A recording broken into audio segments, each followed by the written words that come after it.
నమస్తే. Welcome to mirror TV plus. ప్రస్తుతం మనతో పాటు ఉన్నారు అనలిస్ట్ టీవీ ప్రకాష్ సార్. ఆయన అడిగి అసలు విజయ్ దివాస్ అంటే ఏంటో చర్చించే ప్రయత్నం చేద్దాం. ఎందుకంటే దీక్ష దివాస్ గురించి అందరికీ తెలుసు. విజయ్ దివాస్ గురించి కూడా తెలుసుకునే ప్రయత్నం చేద్దాం. నమస్తే సార్. నమస్తే అమ్మ. సార్ చెప్పండి సార్, అసలు విజయ్ దివాస్ అంటే ఏంటి? అంటే ప్రత్యేకంగా డిసెంబర్ 9 రోజు ఏం జరిగింది? డిసెంబర్ 9 రోజు కేసీఆర్ గారి ప్రాణాలు ప్రమాదంలో పడ్డాయి. అంతకుముందే డైరెక్టర్గా ఉన్న నిమ్స్కు డైరెక్టర్గా ఉన్న దాసరి ప్రసాదరావు గారు ఆయన పత్రికా విలేకరుల ముందే బ్రీఫ్ చేస్తూ ప్రతిరోజు ఆయన హెల్త్ గురించి రిపోర్ట్స్ ఇచ్చేవాడు. చాలా ప్రమాదంగా ఉంది, ఎందుకంటే ఆయన కీటోన్స్ బాడీస్ రిలీజ్ అవుతున్నాయి, ప్రాణానికే ప్రమాదం ఏర్పడుతున్నది. ఇవాళ కనుక ఆయన దీక్ష విరమణ చేయకపోయినట్టయితే బతికించుకోవడం కష్టమవుతుందని చెప్పి ఆయన అన్నప్పుడు కుటుంబ సభ్యులు ఆందోళన చెందారు. జయశంకర్ సార్ ఆందోళన చెందిండు. మాలాంటి వాళ్ళమందరం కూడా ఆయన ప్రాణాలు కాపాడుకోవాలి, కాంగ్రెస్ పార్టీ ఆయన ప్రాణాలు తీసేటట్టున్నది, కాబట్టి ఏమన్నా చేస్తే ఆయనను దీక్ష విరమింపజేయాలని చెప్పి తెలంగాణ పట్ల ఎంత అంకిత భావం ఉన్నా కూడా ఆయన ప్రాణాలు ముఖ్యం, కాపాడుకోవాలని చెప్పి ఎంతమంది ఒత్తిడి చేసినా కూడా కేసీఆర్ గారు వినలేదు. నేను చస్తా కానీ దీక్ష విరమణ చేసేది లేదని చెప్పి అన్నాడు. అన్నప్పుడు సాయంత్రం 6 దాటింది, 6, 7, 8 అయింది. ఆ టైంలో ఆయన చనిపోతే పరిస్థితి ఏంది అనేది కేంద్ర ప్రభుత్వం ఆలోచించింది. అప్పటికే ఒకరోజు ముందు నిమ్స్ దగ్గర మొత్తము దుకాణాలు ధ్వంసం చేయడం, విద్యార్థులు వచ్చి చాలా రకాలుగా ఆందోళనలు జరిగినాయి. రాష్ట్రమంతా ఆందోళన జరుగుతూ ఉంది.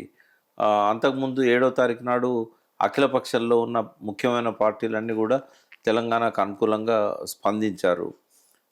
6వ తారీఖు నాడు మంత్రులందరూ వచ్చి కలిసిపోయారు కేసీఆర్ గారిని. అయితే ఆయన ఆయన ప్రాణాలు ఎంత ముఖ్యం అనేది అర్థమైపోయింది. ప్రజలు క్షమించరు, సహించరు.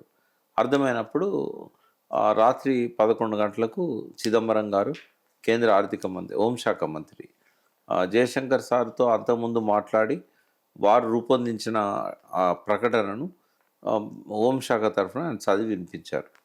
అంటే తెలంగాణ రావడానికి అది ఒకటే కారణం. ఆ డిసెంబర్ 9 ప్రకటన లేకపోయినట్టయితే ఏముంది సార్ ప్రకటన ఏమిచ్చారు? అసలు ఏమిచ్చారంటే కేసీఆర్ గారు దీక్ష విరమించాలి, తెలంగాణ వారి డిమాండ్ను మేము చేస్తాము, నెరవేరుస్తాము, అసెంబ్లీలో బిల్లు పెట్టి తెలంగాణ రాష్ట్రాన్ని ఏర్పాటు చేస్తామని ఇచ్చారు. ఆ రోజు కానీ కేసీఆర్కి ఏదైనా జరుగుంటే ఏమయ్యేది? అండ్ ప్రజెంట్ ఇప్పుడున్న కాంగ్రెస్ నేతలంతా కూడా ఒకటే మాట అంటున్నారు, సోనియమ్మ ఇచ్చింది తెలంగాణ అంటున్నారు తప్ప అసలు తెలంగాణ ఎలా వచ్చింది, ఎవరి వల్ల వచ్చింది, ఎందుకు వచ్చింది? అట్లా కదా, ఆ రోజే ఎందుకు ఇచ్చింది సోనియా? బర్త్డే కాబట్టి కానుక ఇచ్చిందా? అంటే మొదటిసారి బర్త్డే జరుపుకున్నదా సోనియా? ఇప్పుడు అంతకుముందు సోనియా గాంధీకి అసలు బర్త్డేలే జరగలేదా? తెలంగాణ ఉద్యమం స్టార్ట్ అయింది ఎప్పుడు? 2001లో. అంటే ఉద్యమం అంతకుముందే మొదలైంది. కేసీఆర్ గారు వచ్చి టీఆర్ఎస్ పార్టీ పెట్టింది 2001లో. మరి 2001 తర్వాత 2004లో కేసీఆర్ గారి మద్దతుతోనే కదా కాంగ్రెస్ ఇక్కడ అక్కడ అధికారంలోకి వచ్చింది.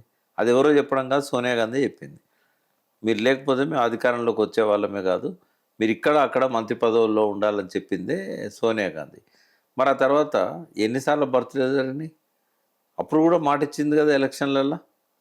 పొత్తు కలవడానికి అది ప్రాతిపదిక కదా. తెలంగాణ కన్సిడర్ చేస్తామంటేనే కదా డి శ్రీనివాస్ గారు పిసిసి అధ్యక్షుడిగా, కేసీఆర్ గారు బీఆర్ఎస్ అధ్యక్షునిగా ఆ రోజు ఒక అండర్స్టాండింగ్కి వచ్చి పొత్తు ఎందుకు కలిసినాం? తెలంగాణ ఇస్తామంటేనే. మరి 4 బర్త్డేలు 5 బర్త్డేలు పోయినాయి కదా. వాళ్ళు మళ్ళీ అది నెరవేర్చనందుకే కదా, ప్రణబ్ ముఖర్జీ కమిటీ రిపోర్ట్ ఇవ్వనందుకే కదా కేంద్ర ప్రభుత్వంలో రాజీనామా చేసింది. కాంగ్రెస్ ఇవ్వాలనుకుంటే అంతకుముందు ఎందుకు ఇవ్వలేదు? అంటే కేసీఆర్ గారికి ఏమన్నా అయితే కాంగ్రెస్ పుట్టగతులు ఉండవు అని చెప్పి భయపడి ఇచ్చారే తప్ప ప్రేమతోనో లేకుంటే అది కాదు. కేసీఆర్ గారి ప్రాణాలు నిలబెట్టుకోవాలి, నిలబెట్టుకోకపోతే మనకు చాలా నష్టం జరుగుతుంది. పార్టీకే మనకు ఆడ అవకాశమే ఉండదు. మళ్ళీ ఎలక్షన్లో ఎప్పటికి కూడా నామరూపాలు లేకుండా పోతుంది కాంగ్రెస్ పార్టీ. వాళ్ళ స్వార్థం కోసం వాళ్ళు సోనియం ఇచ్చిందనేది కేసీఆర్ దీక్ష లేకపోతే ఇచ్చేదా. కాబట్టి క్రెడిబిలిటీ కేసీఆర్ గారికి ఫస్ట్ ఇస్తాం.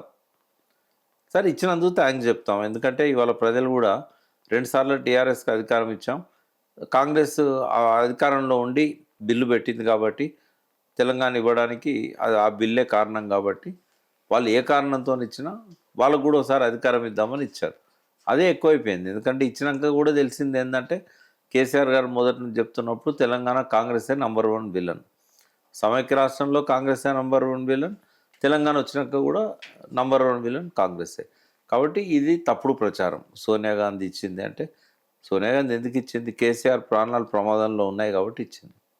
అందుకే ఆ క్రెడిట్ కేసీఆర్కే వస్తుంది తప్ప సోనియా గాంధీకి రాదు.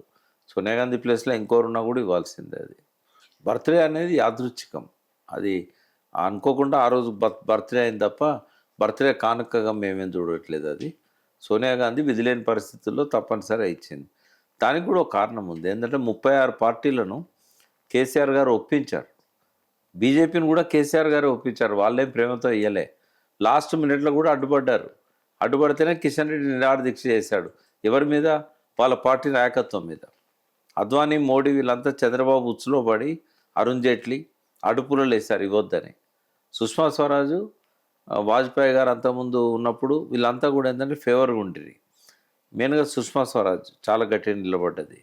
ఆమెతో పాటు ఇంకా కొంతమంది అప్పటి నాయకులు. వాళ్ళని ఒప్పించింది విద్యాసాగరరావు గారు, కిషన్ రెడ్డి గారు వీళ్ళంతా.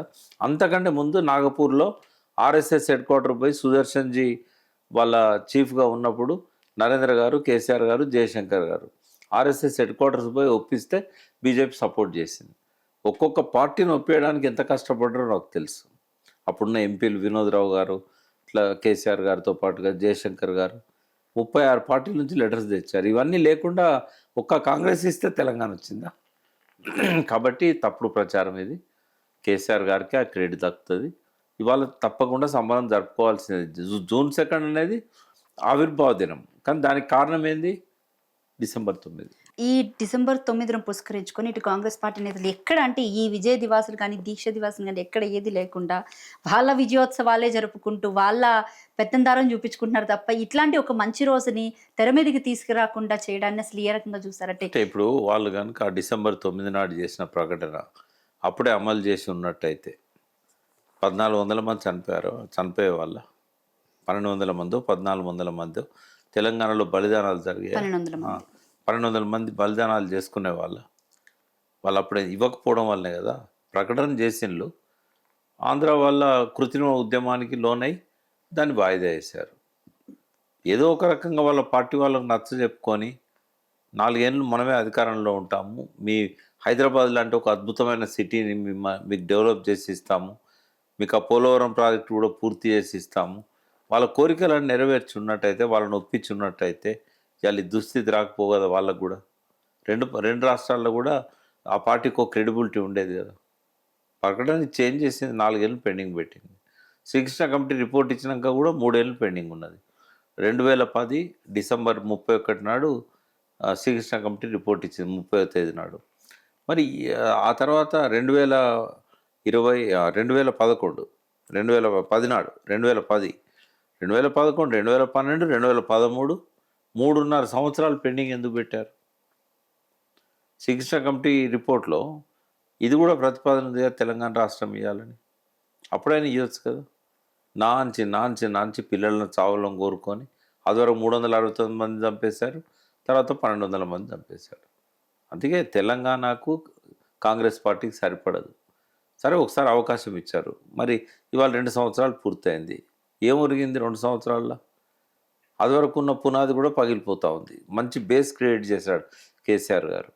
ఇవాళ వాళ్ళకి చాతకంతనంతో నిత్యం అబద్ధాలతో కాలం గడుపుతూ ముందు దూసుకుపోతున్న తెలంగాణను ఇవాళ మళ్ళీ తిరోగమన దిశకు మార్చారు. అది నేను చెప్పట్లేదు, కంట్రోలర్ ఆడిటర్ జనరల్ రిపోర్ట్లోనే ఉంది.